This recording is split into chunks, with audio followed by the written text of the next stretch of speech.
أهلا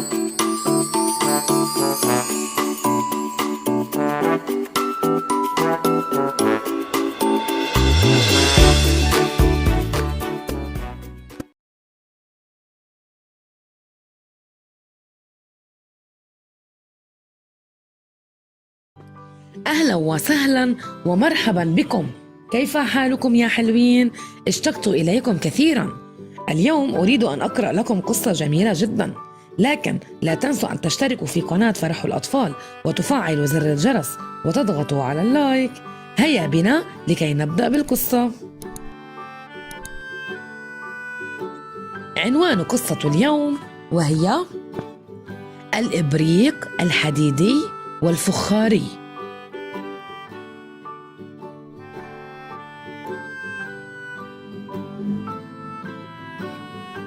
ذات صباح نظر الإبريق الحديدي من النافذة فرأى سماء زرقاء وشمس مشرقة.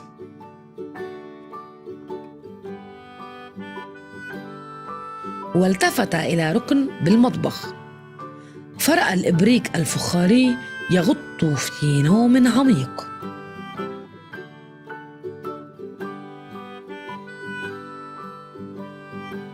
أيقظه قائلا: استيقظ يا صديقي، يا له من طقس جميل خارج المطبخ. ليتنا نخرج فننعم بأشعة الشمس الدافئة.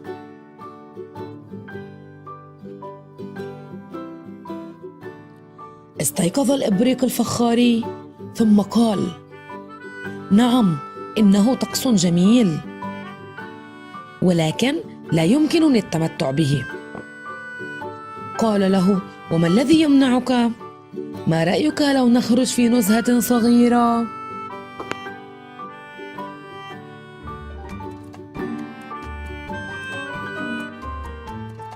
لا يمكنني فعل ذلك، إن بدني من فخار، وقد أصطدم بشيء فأكسر وينتهي أمري. أما أنت فجسمك من حديد ولن يضرك أن تصطدم بالأشياء.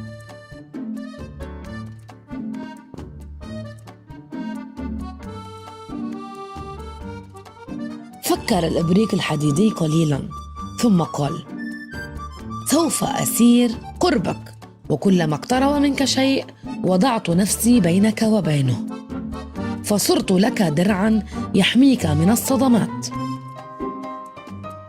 ما رأيك؟ أعجب الإبريق الفخاري بفكرة صديقه الحديدي فوافق على الفور. ولما بدأ الرفيقان يمشيان جنبا إلى جنب في مشية متمايلة يمنة ويسرى،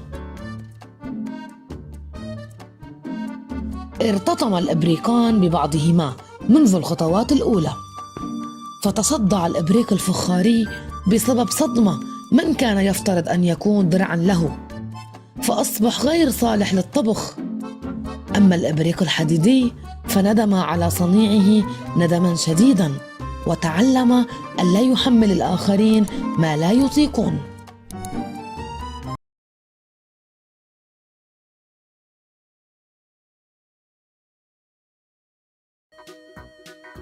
كان يا مكان في غابة بعيدة يعيش أرنب مغرور. كان دائما التباهي أمام الحيوانات الأخرى بسرعته الفائقة وقفزه العالي.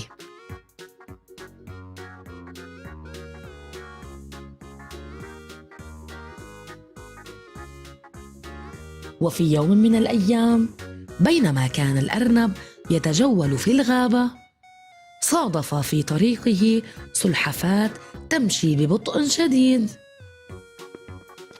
فسخر منها وهو يضحك قائلا: بهذه السرعة ستصلين إلى وجهتك في فجر يوم غد؟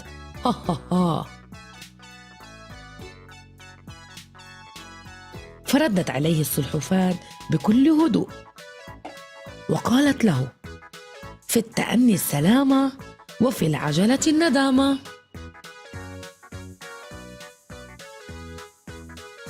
فاغتاظ الأرنب من جواب السلحفاة وتحداها قائلا: أتحداك في سباق حتى الشجرة الكبيرة في وسط الغابة، ما رأيك؟ فقبلت السلحفاة التحدي بكل ثقة في النفس.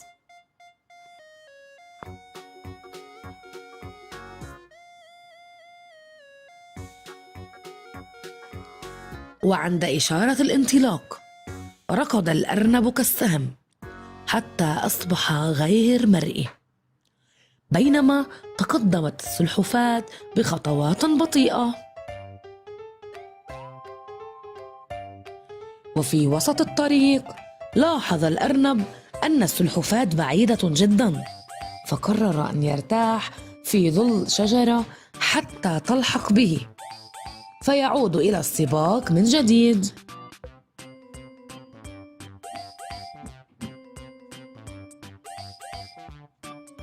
ولكنه غطى في نوم عميق، فسبقته السلحفاة إلى خط النهاية وفازت عليه في السباق بفضل مثابرتها وعدم استسلامها.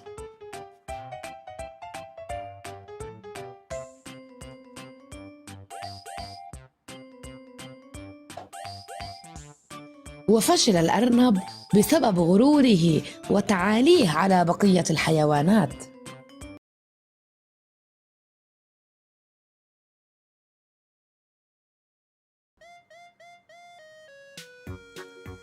كان هناك صياد فقير يعيش مع زوجته وابنيه في القرية. كان يذهب في الصباح باكرا لصيد الأسماك، وكان كل ما يجنيه من بيع السمك بضعة دراهم بالكاد تكفي قوت اليوم.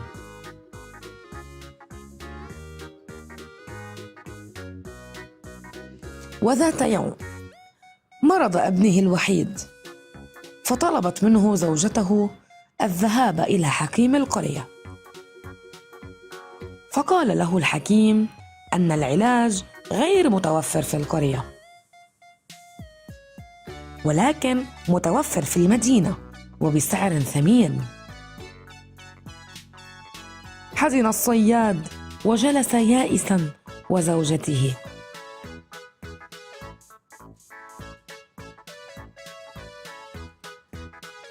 وبينما يخرج في الصباح الباكر كعادته إلى البحر، يرمي شباكه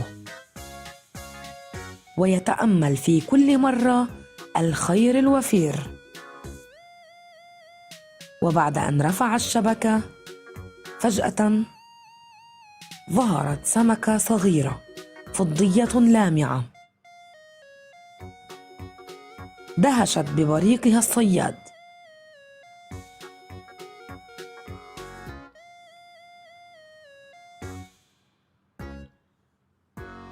توسلت إليه بشدة ألا يبيعها، ووعدته أن تجلب له لؤلؤة كل شهر ليبيعها ويستنعم بثمنها. لم يصدق الصياد عيناه من هول الموقف، لكنه صدق السمكة وطلب منها المساعدة لإنقاذ ابنه الذي يحتضر.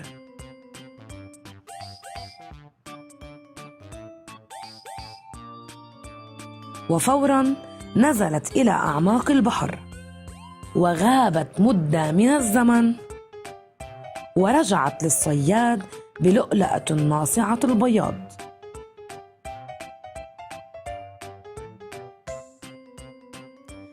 غمرت الصياد فرحة عامرة،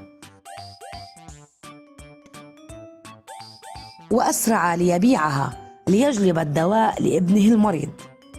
ولأنها كانت باهظة الثمن حصل على مال كثير من بيعها، فاشترى غير الدواء ثياب وطعام لأسرته.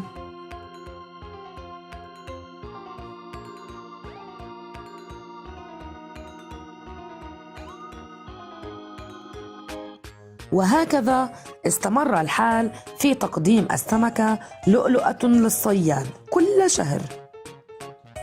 وذات مرة طلب الصياد من السمكة أن تعطيه كل اللآلئ مرة واحدة مجتمعة.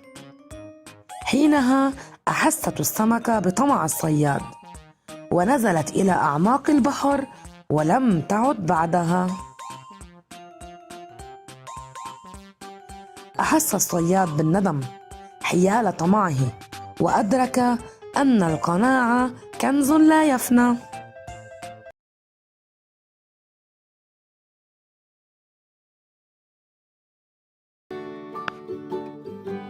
كانت هناك فتاة تدعى نونا، وكانت تحب كثيراً اللعب مع الطيور والفراشات.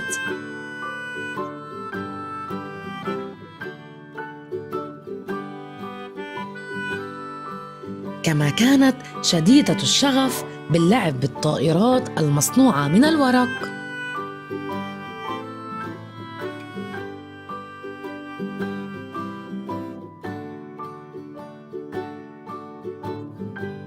وأيضاً تحب نونا اللعب في الرمال وبناء بيوت وقلاع رملية. وقد كانت من شدة حبها لهذه الألعاب تقضي وقتاً طويلاً جداً فيها.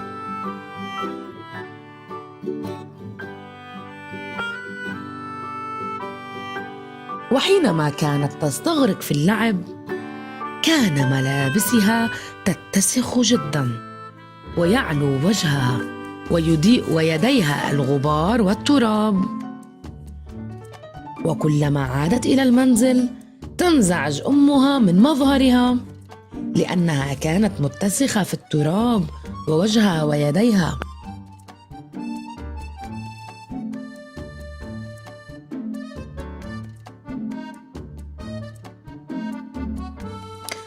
وتطلب منها أمها أن تنظف نفسها وتبدل ملابسها، إلا أنها كانت ترفض وتبكي لأنها تكره الصابون.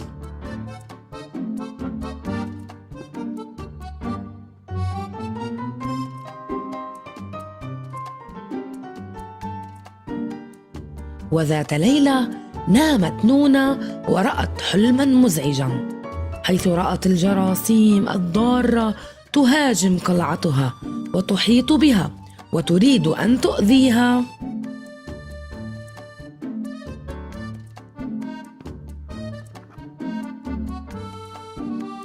كانت الجراثيم تطارد نونا وتريد اللحاق بها، وهي تحاول الهرب وتجري منها وهي تصرخ: النجدة النجدة!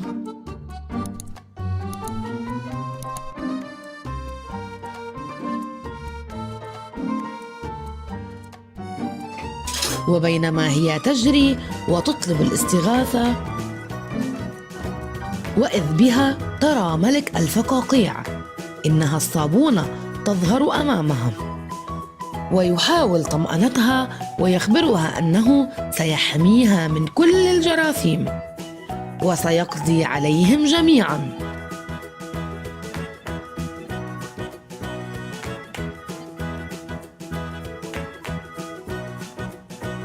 ثم راح يصدر أوامره لفقاعات الصابون بمهاجمة الجراثيم وقتلهم جميعاً. وعلى الفور يتقدم جيش الفقاقيع نحو الجراثيم ويطردها بعيداً.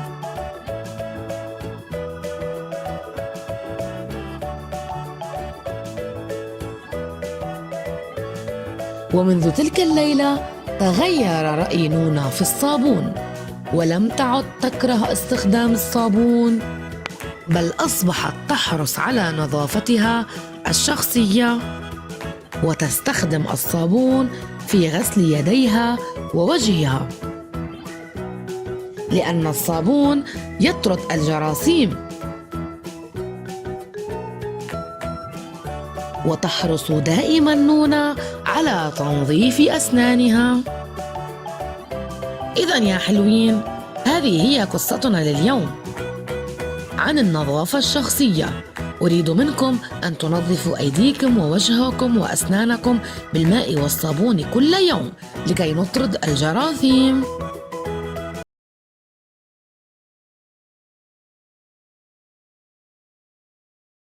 خرجت فراشة في يوم صحو جميل تلعب وتطير بين الزهور والورود والأشجار والنباتات.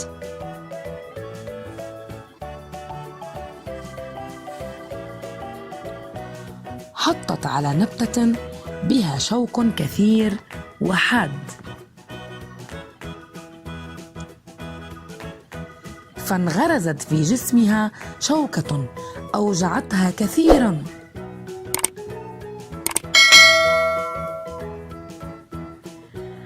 وصادف أن مرت بالفراشة نحلة، سلمت عليها وسألتها عن حالها.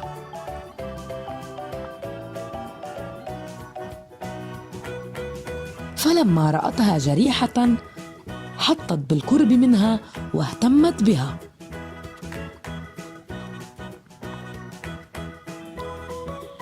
شكرت الفراشة النحلة على فعلها، وطارت فرحة لاعبة تجول بين الزهور والأعشاب والأشجار تزين الطبيعة بجمالها وخفتها.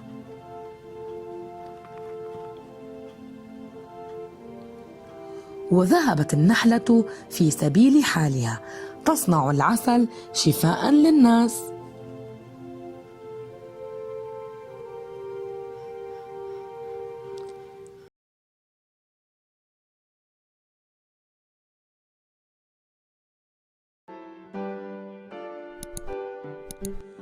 ذات مرة كانت هناك فتاة صغيرة ذكية اسمها سمر، وكانت مبتكرة جدا، وكانت لديها مجموعة كبيرة من الألعاب في دولابها. وبعد أن تعود من المدرسة مباشرة وتتناول غذاءها كانت تلعب بهذه الألعاب. وفي أحد الأيام ذهبت والدة سمر إلى السوق واشترت لعبة جديدة من أجل سمر، وهي مكعبات لبناء قصر. وكانت سمر في شدة الفرح لذلك، وبدأت على الفور تلعب بمكعبات البناء، فراحت تجمع القطع الواحدة إلى الأخرى ليكتمل القصر.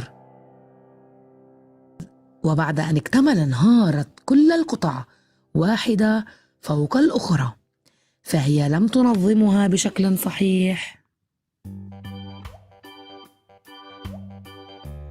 حاولت مرة بعد الأخرى لكنها أخفقت في كل مرة، فصاحت: يا للعجب، ما زال البناء غير متماسك.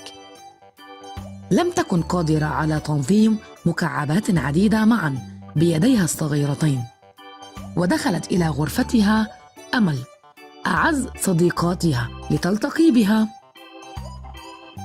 بينما كانت سمر تحاول مرة بعد مرة تنظيم هذه المكعبات، وراحت أمل تراقب سمر بفضول وقالت لها: هل يمكن لي مساعدتك؟ فقد شعرت أمل بأنها من الممكن أن تكون بذلك، فما أن أمل كان لديها هذه اللعبة في منزلها وقد لعبت بها مرات كثيرة، لقد كانت خبيرة في هذه اللعبة في بناء المكعبات.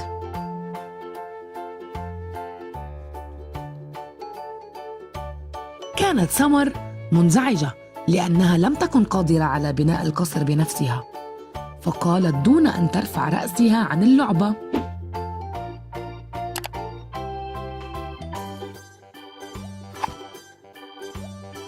لا، لم ترغب في مساعدة أي شخص، ولم تكن تريد من أمل أن تقاطعها أبدا. لكن أمل لم يعجبها سلوك سمر، وجرحت مشاعرها بشدة. فكرت أمل في نفسها: لقد أرادت فقط مساعدتها، ولكن ما هذا؟ لماذا تكون غير مهذبة معي هكذا؟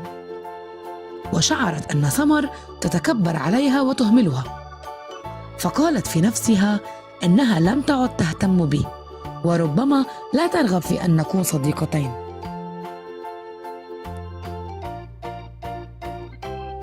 وهكذا بقيت أمل واقفة في صمت، وراحت تتابع سمر في ثبات وهي تبني قصرها. وعندما لم تستطع سمر بناء القصر، وضعت المكعبات جانبا في النهاية، ورأت أمل تقف هناك حزينة، فأدركت أنها كانت غير مهذبة معها، وشعرت بأنها لابد أن تكون مهذبة وأن تتحدث معها بوجه مبتسم.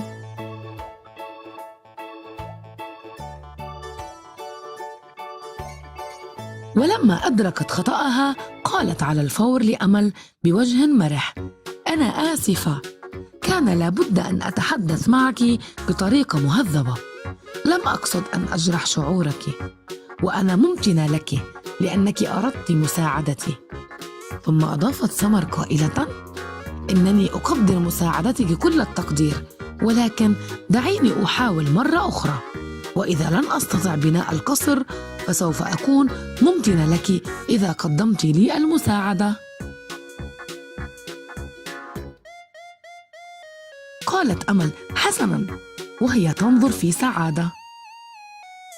لم تعد الآن تشعر بالاستياء، وجلست إلى جانب سمر وأخذت تراقبها وهي تبني القصر. وكانت أمل تود أن تستطيع سمر معرفة اللعبة بمفردها. كانت الصديقتان في غاية السعادة في النهاية.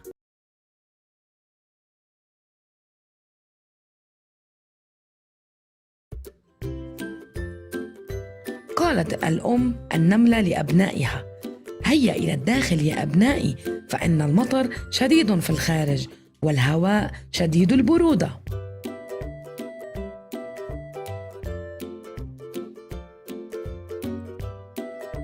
صاح أحد الأولاد: النجدة النجدة، أكاد أغرق.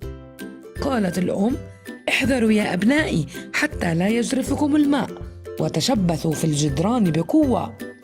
الأطفال يقولون: النجدة النجدة، ساعدوني. قالت الأم: يا إلهي، لقد جرف الماء كل ما كان لدينا من الحبوب، ولم يبقى لنا أي شيء.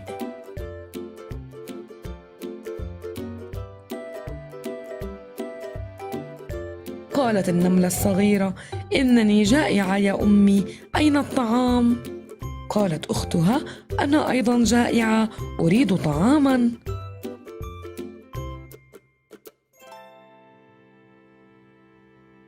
فقالت الأم: سأخرج لأبحث لكم عن طعام.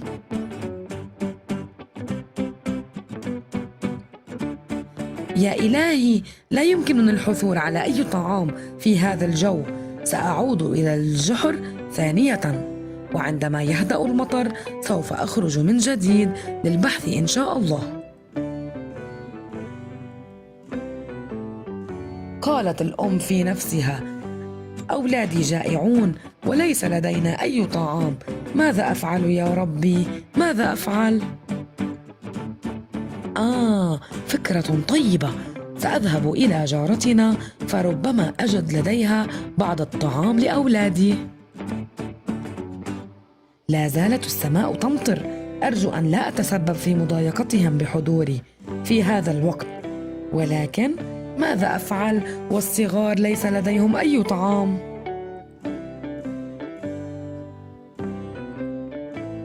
طرقت الباب على جارتها، وكانت تكلم صغارها وتقول لهم: هذه الحبوب سوف تكفينا لعدة أيام حتى يتوقف المطر وتشرق الشمس. فتحت لها الجارة وسألتها: هل أجد لديك بعض الحبوب يا جارتي العزيزة؟ أولادي يبكون من الجوع وليس لدينا أي طعام. ردت عليها: ها أنت تعلمين يا عزيزتي أن الشتاء والمطر منعنا من الخروج للبحث عن الحبوب والطعام، وقد نفذ ما لدينا من الحبوب. حزنت الأم النملة وقالت: ماذا أفعل الآن؟ يا رب ساعدني يا رب.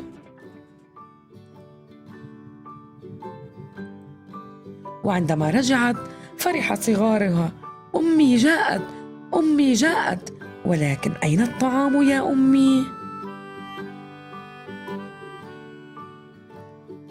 عذرا يا أبنائي، فإنني لن أتمكن من إحضار أي طعام. أنا جائعة جدا يا أمي. وأنا أيضا يا أمي، أنا جائعة. صبرا يا أبنائي، صبرا. قليل يتوقف المطر وتشرق الشمس، سأبحث لكم عن الطعام.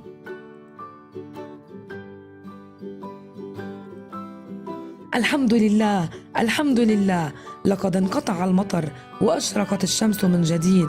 الحمد لله، هذه الحبوب سوف تكفينا لعدة أيام حتى نخزن المزيد من الحبوب بعد أن يتحسن الجو. هيا هيا يا أبنائي، لنحمل هذه الحبوب إلى البيت. هيا.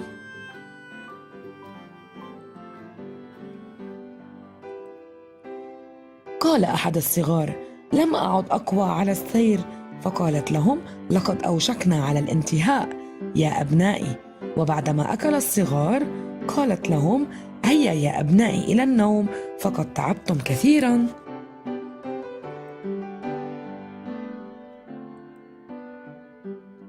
ردت عليها: لم تعد أي حبوب يا صغيرتي، سأذهب إلى جارتنا النملة الطيبة لأطلب منها بعض الطعام. فقالت لها: يا جارتي العزيزة، أولادي يبكون من الجوع وليس عندنا أي حبوب. ردت النملة الكريمة الطيبة: لا تحملي هما يا صديقتي، سأقتسم ما لدينا من طعام بيننا وبينك، وسأحمل أنا وأبنائي الحبوب إلى صغارك حالا. فصعقت النملة البخيلة من فعل الجارة الطيبة وقالت في خجل شديد: أشكركم جميعا، فقد تعلمت منكم درسا في الكرم لن أنساه أبدا.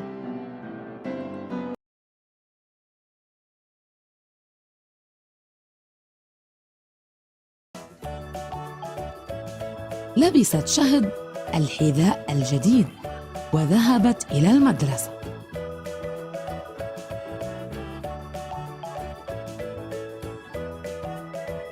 رأت الزملاء يضايقون سعاد ويسخرون منها.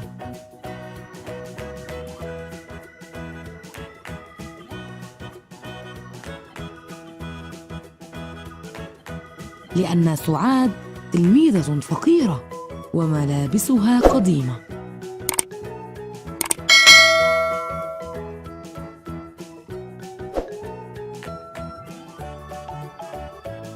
تغيبت سعاد عن المدرسة،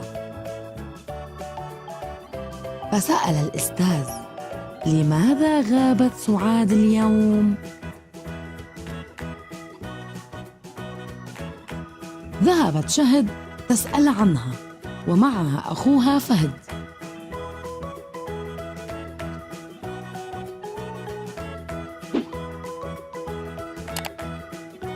وجدت أن حذاء سعاد مقطوع ولا تستطيع أن تذهب به إلى المدرسة.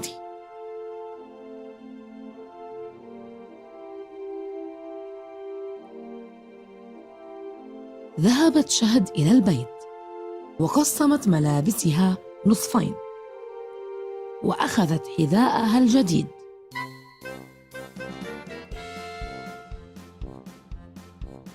حمل فهد حقيبة الملابس والحذاء وذهب مع أخته إلى سعاد.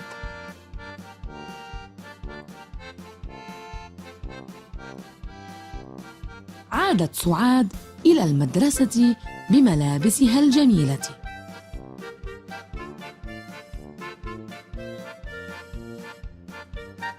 اعتذر الزملاء لسعاد وأصبحوا جميعا أصدقاء.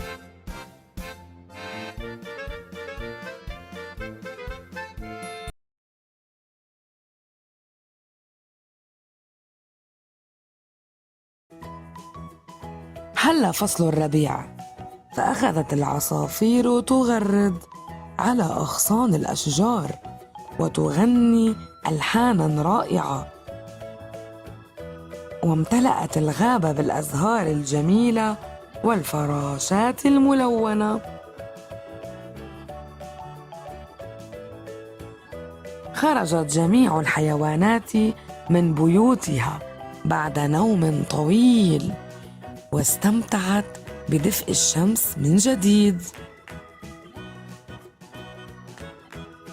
كانت الأزهار الملونة تملأ الغابة، هنا زهرة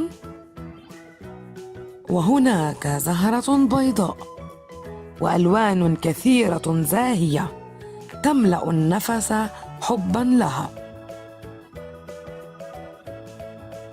وكانت النحلات تخرج كل يوم منذ الصباح الباكر لتجمع الرحيق من الأزهار فتصنع منه عسلاً لذيذاً.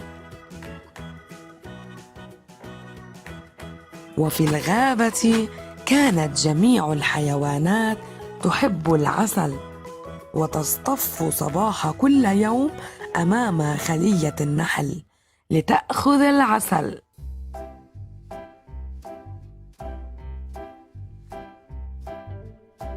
وفي صباح أحد الأيام حضرت الحيوانات كعادتها لتأخذ العسل، ولكنها حزنت كثيراً لأنها لم تجد عسلاً، فتساءلت: لماذا لا يوجد عسل؟ تقدمت نحلة نشيطة من الحيوانات وأخبرتها أن اختفاء الأزهار من الغابة هو السبب في عدم وجود العسل، لأن النحل يحتاج إلى الأزهار في صنع العسل. دار حديث طويل بين الحيوانات، واتفقت فيما بينها على معرفة سر اختفاء الأزهار من الغابة، وقررت أن يكون الكلب حارساً على الأزهار ليعرف من الذي يقطفها. وفي يوم من الأيام رأى الكلب أرنباً يقطف زهرة جميلة، فلحقه وسأله عن الزهرة، فضحك الأرنب وقال: إنها زهرة واحدة ولن تضر شيئاً، فأزهار الغابة كثيرة جداً. وفي اليوم التالي رأى الكلب ثعلباً يقطف زهرة وأخذها إلى بيته، فسأله الكلب عن ذلك، فأجاب: إنها زهرة واحدة ولن تضر شيئاً.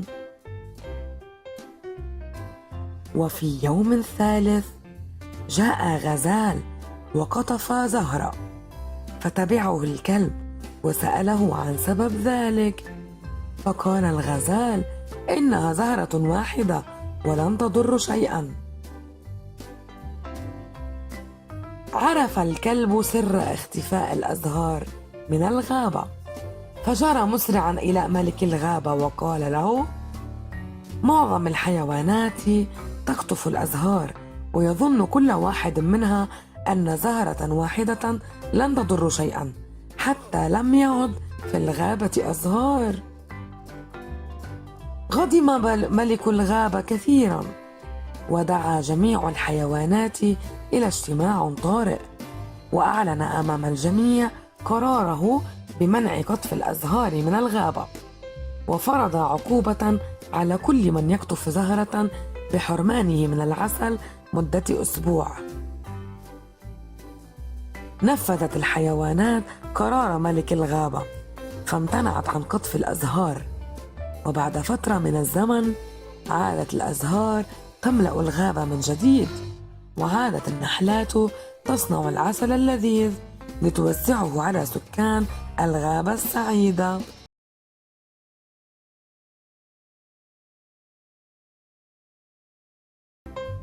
في قديم الزمان كان هناك سمكة صغيرة الحجم تعيش في أعماق البحر. كان صغر حجمها هي سبب تعاستها، فكانت كلما أرادت أن تلعب مع بقية الأسماك نبذوها بسبب حجمها الضئيل. قالت لهم: أهلا بكم يا أصحاب، هل يمكنني اللعب معكم؟ قالوا لها: ابتعدي عنا أيتها السمكة الصغيرة، نحن لا نلعب مع الأقزام. أصبحت السمكة الصغيرة تعيش وحيدة وحزينة بسبب مظهرها الذي لم يروق للآخرين، ولم تجد سوى سلطعونا صغيرا تلعب معه، كان هو الآخر يعيش وحيدا. في يوم من الأيام اقترب من الأرجاء قارب صيد كبير، ألقى بشباكه في البحر فأحاطت بجميع الأسماك إضافة إلى السمكة الصغيرة وسجنتهم وسطها. فزع السمك المحاصر وأخذ يصيح ويستغيث ويحاول الهرب، ولكن دون جدوى. النجدة، ساعدونا يا إلهي، سوف نهلك. لكن السمكة الصغيرة حافظت على برودة أعصابها وأخذت تتقدم وسط الزحام حتى أفلتت من أحد فجوات الشبكة، وذلك بفضل ضآلة حجمها. أسرعت السمكة الناجية تطلب مساعدة من صديقها السلطعون. أيها السلطعون، أيها السلطعون، تعال وساعدني لننقذ الأسماك المحتجزة في شبكة الصيد. حسنا يا صديقتي، لننطلق على الفور. وهكذا أخذ السلطعون يقطع حبال الشبكة بفضل كلاباته الحادة حتى خلص كل السمك المنكوب. عندها ندم السمك على معاملته السيئة للسمكة الصغيرة وأخذ يطلب المعذرة منها. شكرا لك أيتها السمكة الصغيرة، ولك أيضا أيها السلطعون الطيب، إننا نعتذر على معاملتنا السيئة لكما. قالت لهم السمكة الصغيرة: لا داعي للشكر، فإنقاذ المنكوب ومد يد العون له واجب. منذ ذلك اليوم لم تعد السمكة الصغيرة وحيدة، أما بقية الأسماك فتعلمت أن لا تحكم على الآخرين من مظاهرهم حتى ترى أفعالهم وقدراتهم.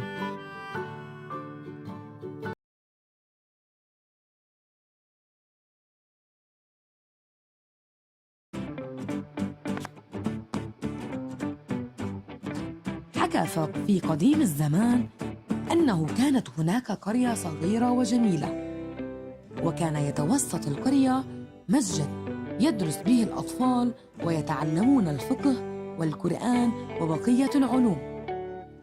قال الشيخ لأحد الطلاب: هيا يا بني، اتلو علينا بداية سورة البقرة. بسم الله الرحمن الرحيم، ألف لام ميم، ذلك الكتاب لا ريب فيه، هدى للمتقين الذين يؤمنون بالغيب ويقيمون الصلاة ومما رزقناهم ينفقون. أحسنت يا بني، قراءتك ممتازة وقد احترمت قواعد التجويد. هيا يا هشام، أكمل. بسم الله الرحمن الرحيم. ألا تعلم الآية التي تليها يا هشام؟ أعلم يا سيدي، ولكني نسيت. إن الذين كفروا. لقد نسيت. أرى أنك لم تحفظ السورة يا هشام، أليس كذلك؟ رد عليه هشام قائلا: سيدي، إن أمي مريضة، وإن لدي 6 إخوة صغار، وقد كنت أعتني بهم. نعم، لقد كنت أطبخ لهم، واعتنيت بالدجاج، و... وبعت البيض أيضا لأننا فقراء، لذلك لم أجد وقتا لحفظ السورة. قال الشيخ: وأين والدك يا بني؟ والدي إنه متوفي منذ زمن. نعم، متوفي رحمة الله عليه. حسنا يا بني، رحمة الله عليه رحمة واسعة، وكان الله في عونكم، وشفى الله أمك. هيا، انتهى الدرس اليوم، انصرفوا. قال الشيخ في نفسه: يجب أن أساعد هذه الأسرة الفقيرة، فهم كما يقول ابنهم يعيشون الفقر. حسنا، سأذهب إلى المخزن وأتزود بشيء من الشعير والقمح لأقدمه مساعدة لهذه الأسرة الفقيرة. خرج الشيخ من المسجد محملا ببعض الأكياس، وبدأ يسأل بعض المارة على بيت هشام. وصل الشيخ إلى بيت هشام ووجده يلعب مع رفيقه. استقبله والد هشام: نعم يا سيدي، تفضل. قال هشام في نفسه: لقد انكشف أمري، كيف سأفلت من هذا العقاب؟ فقد كذبت على الشيخ. سأله الشيخ: من هذا الرجل يا هشام؟ قال هشام: إنه مرحبا يا شيخنا، أنا والد هشام، تفضل يا سيدي. رد الشيخ: عجبا، أحقا هذا هو بيت هشام؟ إن هشام قال لي إنكم عائلة فقيرة، وأن لكم 7 أطفال، وأن أباه متوفي، وأن أمه مريضة. قال والد هشام: نعم، نحن عائلة هشام، لكن نحن بخير، ولنا فقط 3 أطفال، وأمه بصحة جيدة والحمد لله. سأل الشيخ هشام: يا هشام، لماذا كذبت علي؟ قال هشام: لم أحفظ دروسي، وقد كنت ألعب مع الأطفال، لذلك فقد كذبت. اغفر لي يا شيخي. يا أيها الذين آمنوا اتقوا الله. قال الشيخ: يقول الله جل جلاله: صدق الله العظيم، كونوا مع الصادقين. وكما أوضح الرسول الله صلى الله عليه وسلم أن الكذب يهدي إلى الفجور، وأن الفجور يهدي إلى النار. أستغفر الله يا بني.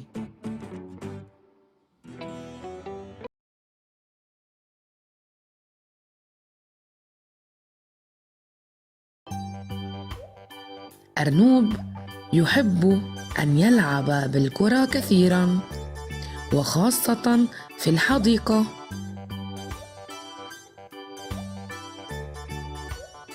طلب دبدوب من الأرنوب أن يلعب معه كرة القاعدة، فقال: هل تحب يا أرنوب أن تلعب معي كرة القاعدة؟ رد أرنوب قائلا: لا أفضل أن ألعب، أفضل أن ألعب وحدي يا دبدوب.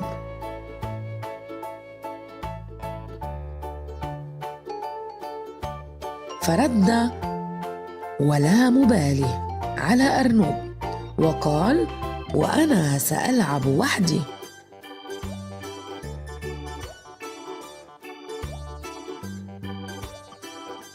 لعب دبدوب بالأرنوب كلاهما في الحديقة.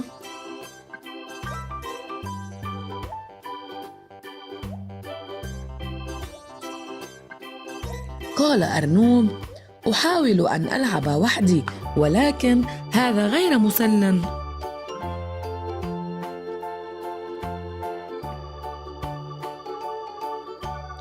وقال دبدوب: وأنا أحاول أن ألعب وحدي، ولكن هذا متعب.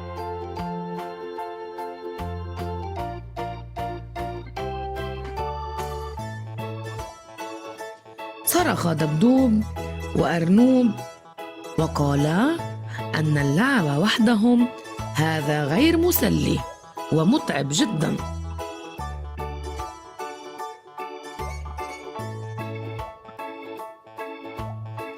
بدأ يفكران ماذا يمكننا أن نفعل؟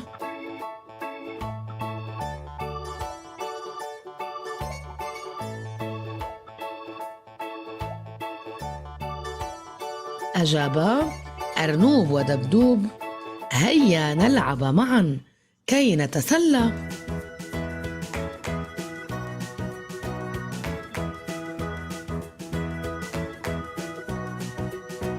نلعب كرة اليد وبعد ذلك نلعب كرة القاعدة.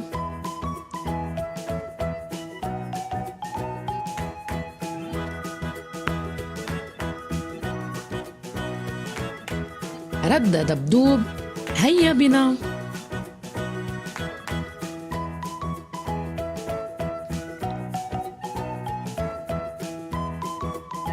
وقال أيضا دبدوب: هكذا نصير فريقا واحد.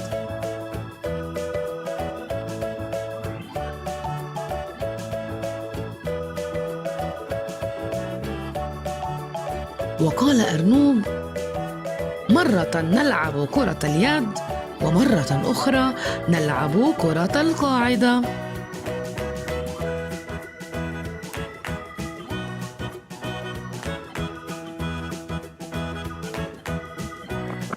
العمل الجماعي رائع جدا يا صديقي أرنوب، هكذا قال دبدوب.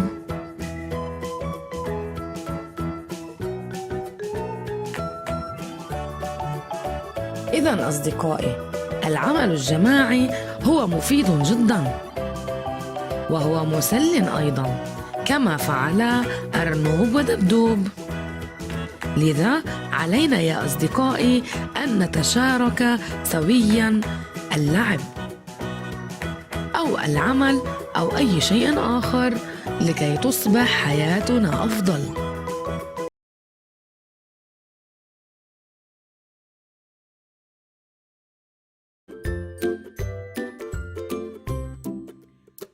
يحكى أنه كان هناك وردة جميلة في وسط صحراء قاحلة. كانت الوردة فخورة بنفسها كثيراً ومغترة بجمالها، لكن أمراً وحيداً كان يزعجها، ألا وهو وجود صبارة قبيحة بجانبها.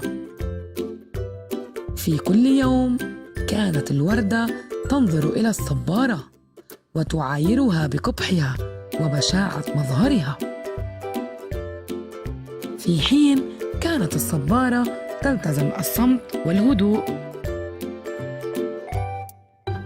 حاولت النباتات الأخرى تقديم النصح للوردة وإعادتها إلى صوابها بعدم التكبر وشتم الصبارة، لكن بلا جدوى.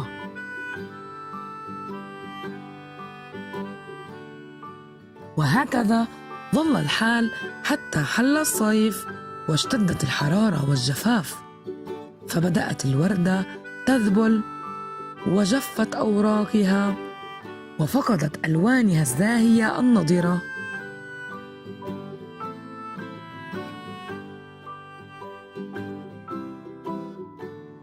نظرت الوردة إلى جارتها الصبارة ورأت حينها طائراً يدنو منها ويدس منقاره فيها ليشرب بعضاً من الماء المخزن فيها. وعلى الرغم من خجلها الشديد من نفسها، طلبت الوردة من الصبارة أن تعطيها بعض الماء لتروي عطشها.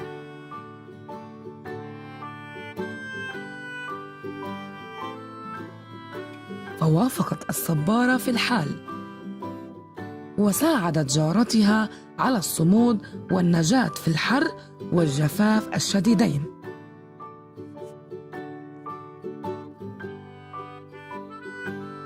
وعندها تعلمت الوردة ألا تتكبر مرة أخرى، وألا تحكم على الآخرين من مظهرهم، فهي لا تدري متى قد تحتاج لعونهم. قال تعالى: ولا تصعر خدك للناس ولا تمشي في الأرض مرحا إن الله لا يحب كل مختال فخور. صدق الله العظيم.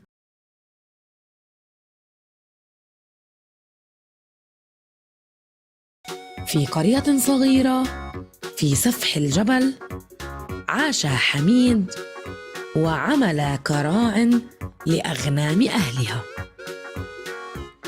وفي كل صباح كان حميد يأخذ الأغنام إلى الجبل كي تأكل العشب وترتع وتلعب هناك، ثم يعود بها في المساء إلى القرية. وفي يوم من الأيام شعر حميد بالملل، فأراد أن يرفه على نفسه بالمزاح مع أهل القرية، فأخذ يصيح ويستغيث قائلا: النجدة، ساعدوني، هناك ذئب يريد افتراس أغنامكم.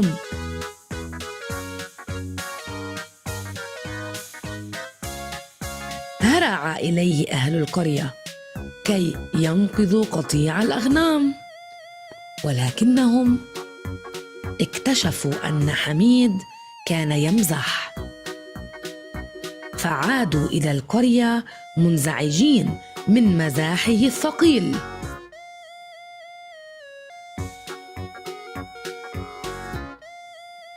وبعد أيام أعاد حميد الكرة، فأخذ يصيح قائلا: النجدة، ساعدوني، هناك ذئب يريد افتراس أغنامكم. ولما اكتشفوا كذبه غضب أهل القرية منه، وصار يلقبونه بالكذاب.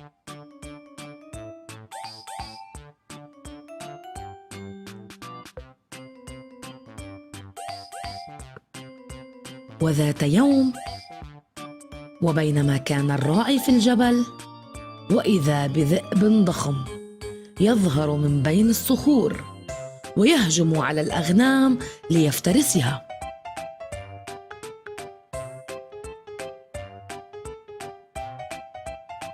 فصاح حميد طالبا النجدة من أهل القرية: النجدة، النجدة، ساعدوني، هناك ذئب يريد افتراس أغنامكم، النجدة. ولكن في هذه المرة لم يأتي أحد لنجدته، فقد ظن أهل القرية أن الراعي يمزح من جديد.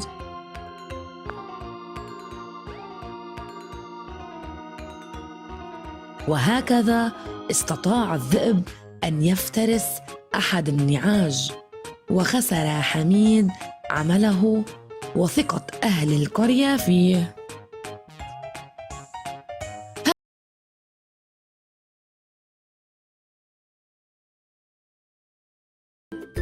في قديم الزمان كان هناك رجل فقير اسمه إحسان، يعيش في كوخ خشبي مهترئ، وبالكاد يملك قوت يومه. إنه فقير. يوما ما حصل على إرث من عم عجوز توفي خارج البلاد.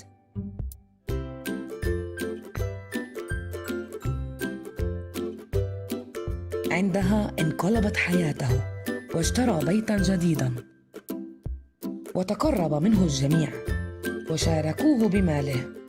كلما اشترى ثوبا أو طعاما أو أي شيء اضطر لشراءه لهم.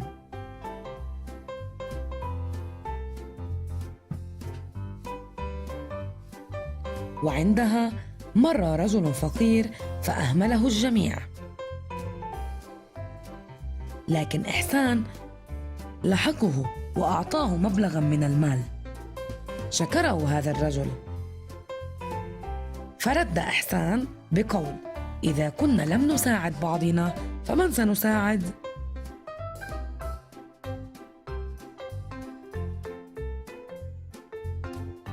عندها مرت الأيام وخسر إحسان كل ما له بما أنفق على أصدقائه. طلب المساعدة منهم، إلا أنهم أبوا ذلك، بل وأنكروا فضله. جلس وحيداً وجائعاً في الجو الماطر.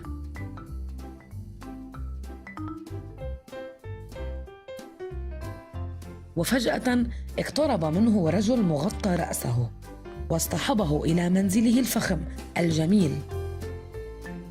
فنظر إحسان وقال: كان لي منزل جميل كمنزلك، لكنني بعته لأني خسرت كل مالي. عندها كشف الرجل عن وجهه، فكان هو الرجل الفقير الذي ساعده إحسان قديما، وقال له: خذ هذا 10 أضعاف مالك الذي أعطيتني إياه، لقد اشتغلت في التجارة وجمعت مالا وفيرا بفضل الله ثم بفضل مالك. إذا لم نساعد بعضنا فمن سنساعد؟ الآن حان دورك لتعد كما كنت من جديد.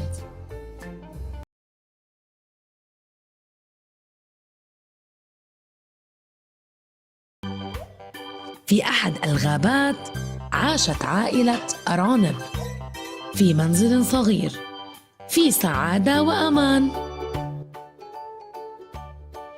وفي فصل الصيف أصاب المكان قحط شديد، فجفت كل الأعشاب ويبست، وأصاب العائلة جوع شديد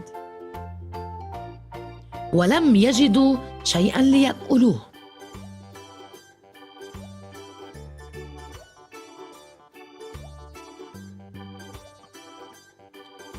فاضطر الأب أن يمشي بعيدا بحثا عن طعام لعائلته.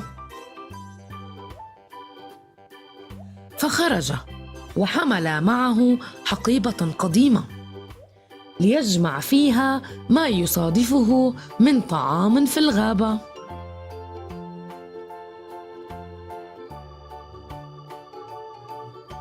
وبعد مشي طويل وجد شجرة تفاح مثقلة بالثمار، فأخذ يلتقط التفاح اللذيذ ويضعه في حقيبته حتى امتلأت.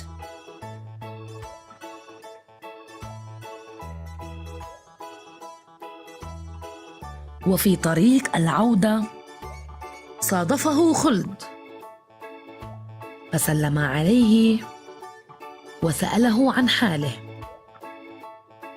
أجاب الخلد قائلا: إني جائع جدا وأبحث عن شيء أسد به رمقي.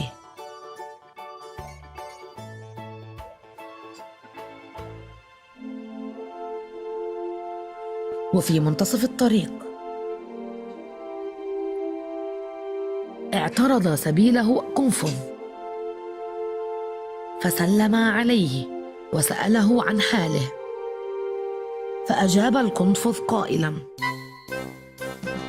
إن عائلتي تتضور جوعا، وأنا بصدد البحث عن شيء للأكل.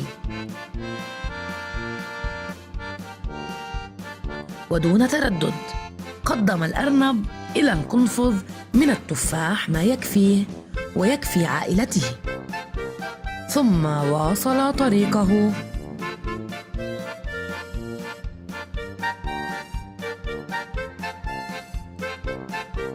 وفي طريقه صادف سلحفاة، سلم عليها وسألها عن حالها.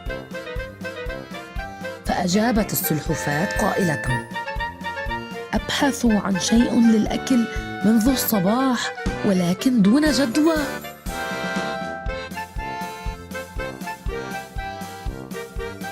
ودون تردد فتح الأرنب الحقيبة وقدم بعض التفاح للسلحفاة، ثم واصل طريقه إلى المنزل.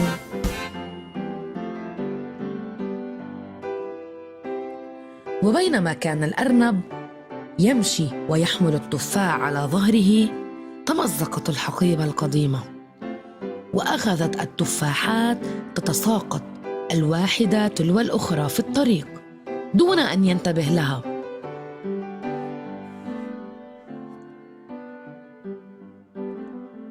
وعندما وصل إلى بيته وهم ليقدم التفاح إلى عائلته، اكتشف أن الحقيبة فارغة، فحزن كثيراً وظن أن جهده ذهب سداً.